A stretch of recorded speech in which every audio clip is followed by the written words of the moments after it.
Finally, I decided to record my first video and talk about 3 things that make a programmer an even better programmer. And I don't want to talk about some basic things like soft skills. I don't know, knowing English. We won't touch on that, because those are pretty universal things that are useful everywhere. First and foremost, I want to talk about what, in my experience, I see many programmers lack, and when they gain it, they become better programmers. And why am I even talking about this? Because, basically, I've been in programming for 20 years now and, I've had to interview a lot of people and launch a huge number of projects of various scales and levels of complexity. And, I see a lot of great people on the market who write really good code. But that's not all, right? Writing code is just one part of it. So here are 3 things, let's say, 3 things, that can make a good programmer even better. And the first is, domain, wanting to really understand the domain area. That is, the quality of your solutions, the quality of your program's architecture depends on how well you understand the domain area. It determines how your program should be built. Sure, you might remember things like MVC, some patterns, and so on. But a lot of decisions actually depend on the domain area. I don't know, let's take the most basic example. For instance, you need to make some kind of chat, and a designer comes to you and shows you, here's the chat, it says, typing, here, some user is typing something, and so on.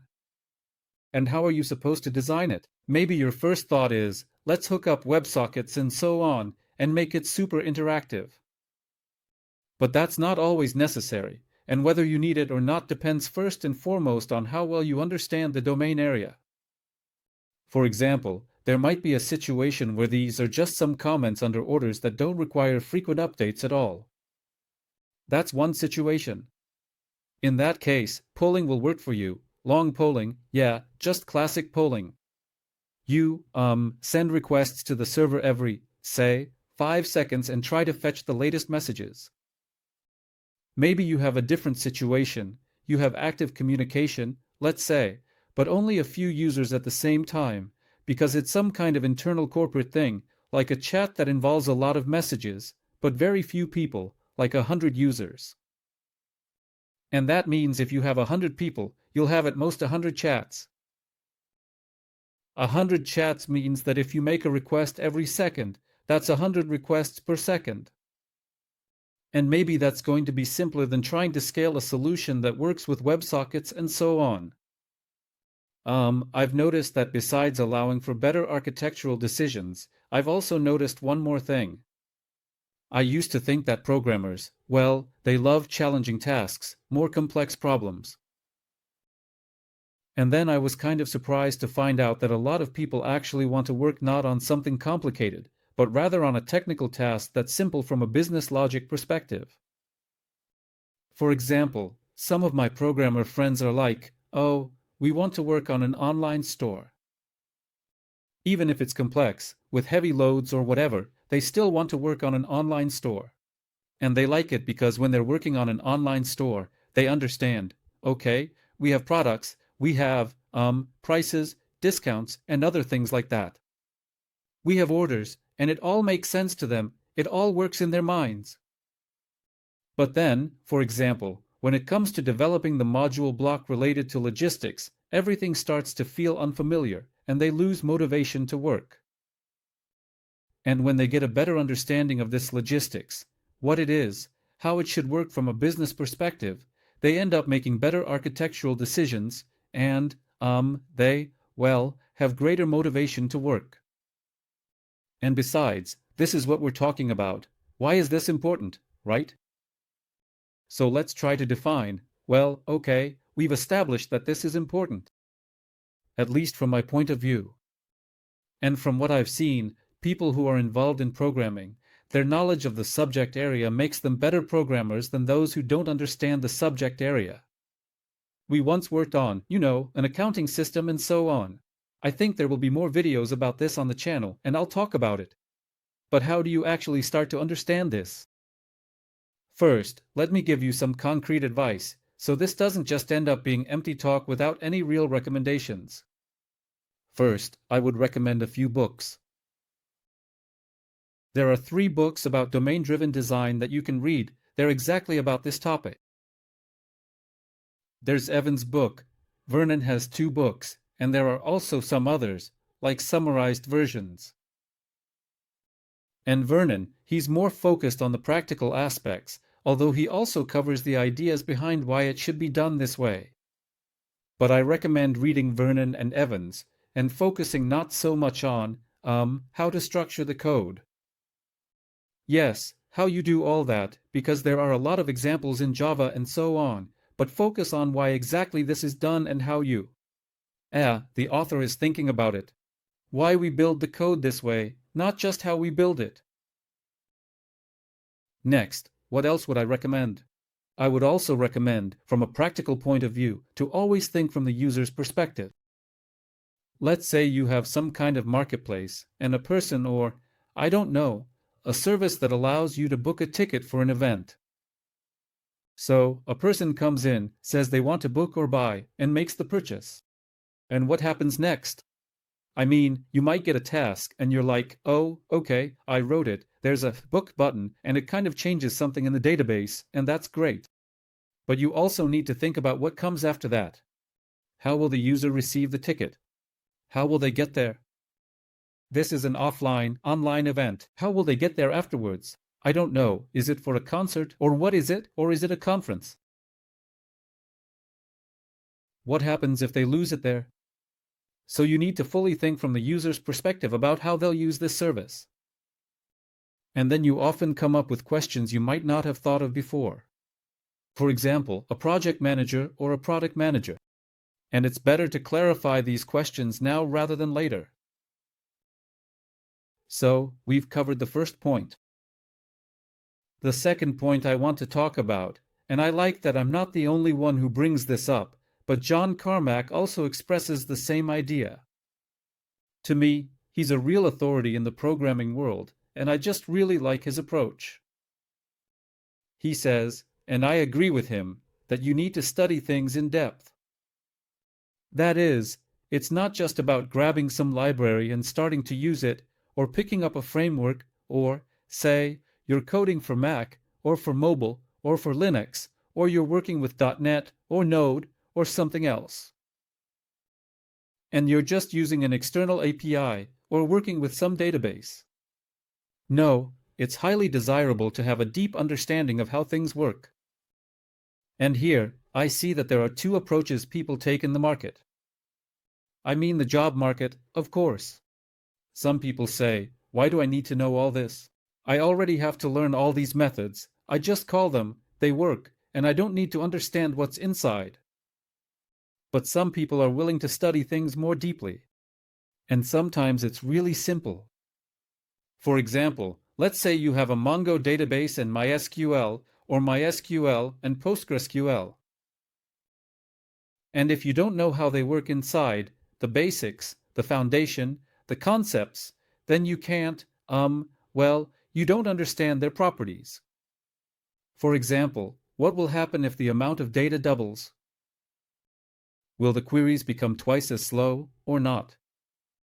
What happens if you, update a row in PostgreSQL, and what happens if you do it in MySQL? How do they each process it? What's the difference in their internal mechanics? Of course, you can read some marketing materials, but it's better to read material that actually explains how it works. For example, here's the most basic example. That's with databases. Node, how does it work with memory? If you know how it works with memory, you at least have some basic understanding of how, in general, garbage collectors or certain algorithms work. It becomes much easier for you to use all of this in practice. Or, for example, let's take something simple like JWT. Everyone knows what a JSON Web Token is, right? And a lot of people think that a JSON Web Token is something that contains encrypted data. And they think, well, We use it like a session. We write something in there, and no one can read it from the outside, not on the server, because there's a certain secret and so on.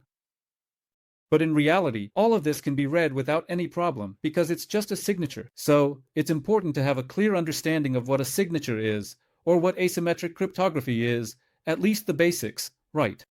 Private and public keys, or symmetric cryptography, yes, we use cryptography there.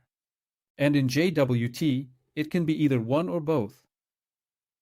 And this allows us to make better decisions. Another example, for instance, there's HTTP.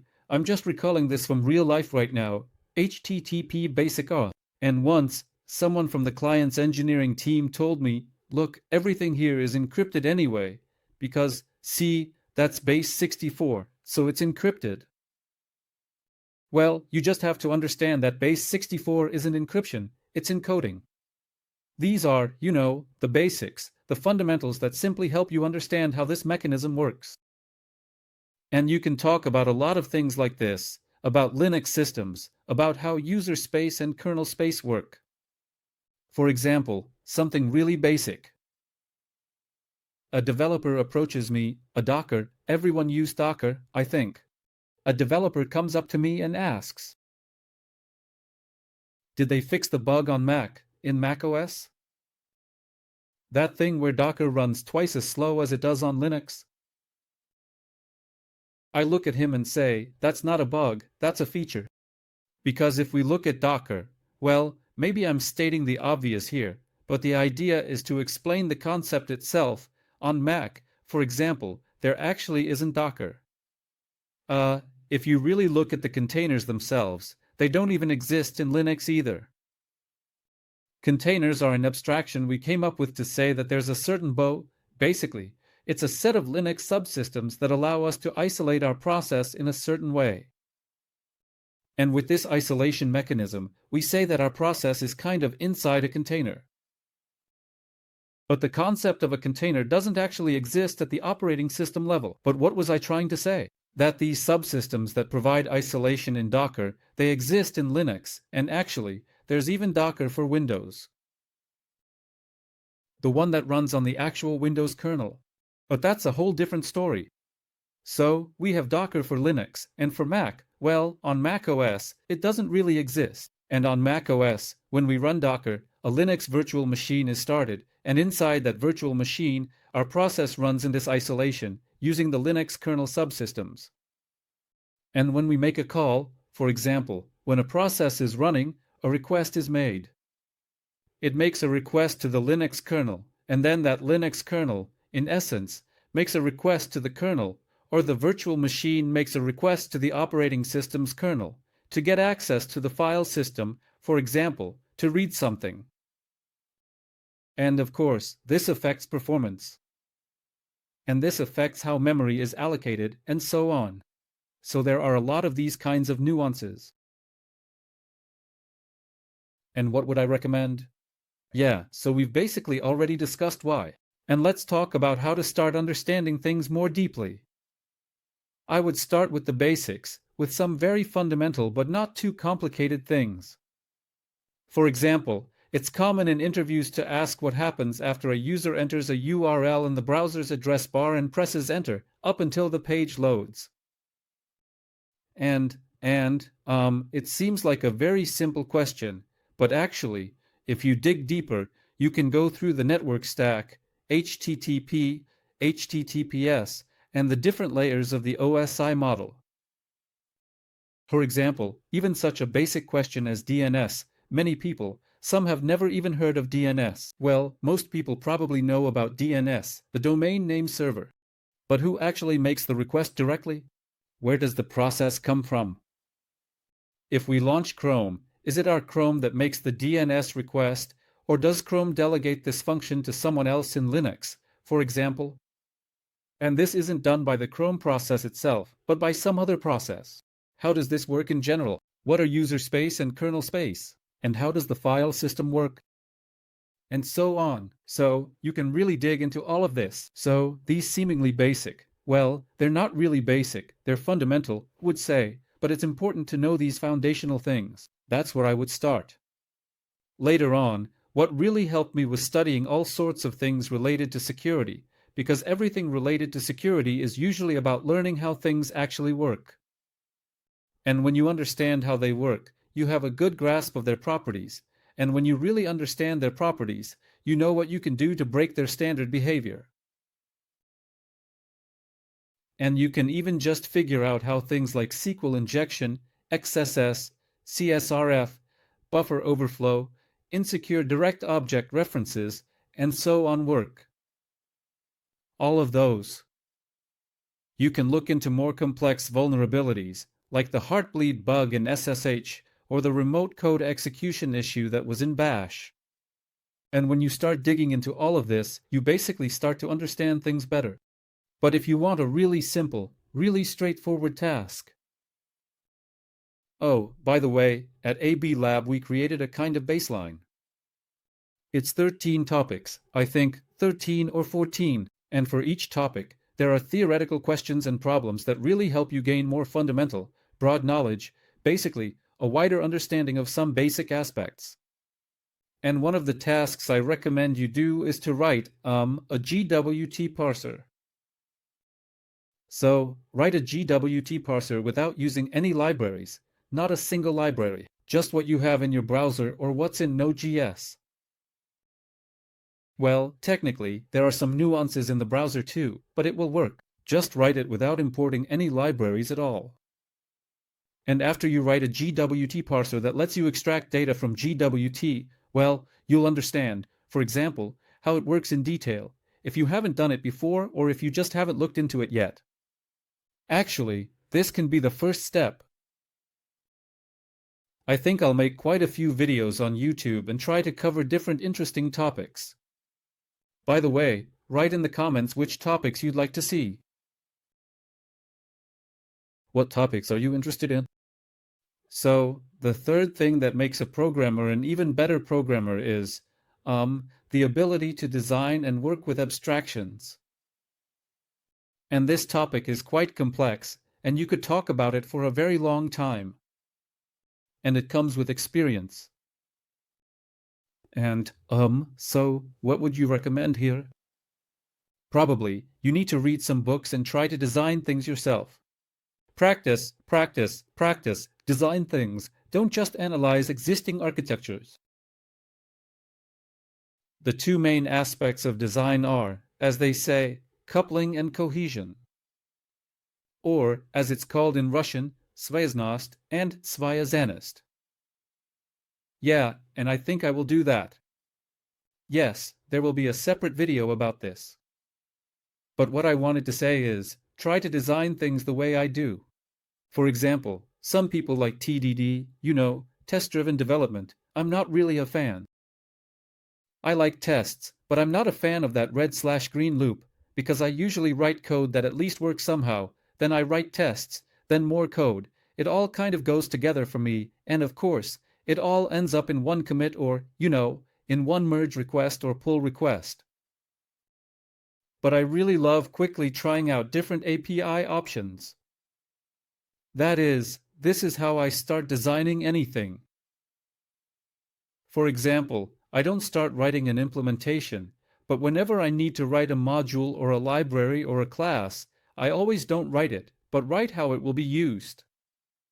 I write an example of how it will be used. And when I like this usage example, when I see that it has a single, clear responsibility, and it only takes the parameters it actually needs, when there's no leakage of abstraction or implementation details anywhere, I understand that if I want to, I'll be able to extend it. Then I'm like, oh, great, and I try to implement it. So I always start by not writing the actual code, but by writing an example of how it will be used. Code that basically demonstrates its usage. Well, I think these 3 points, Write in the comments what you think about this. Maybe you have some other ideas, and I think you could talk for hours about each of these points, but to keep it short and to the point, I think that's enough for this video.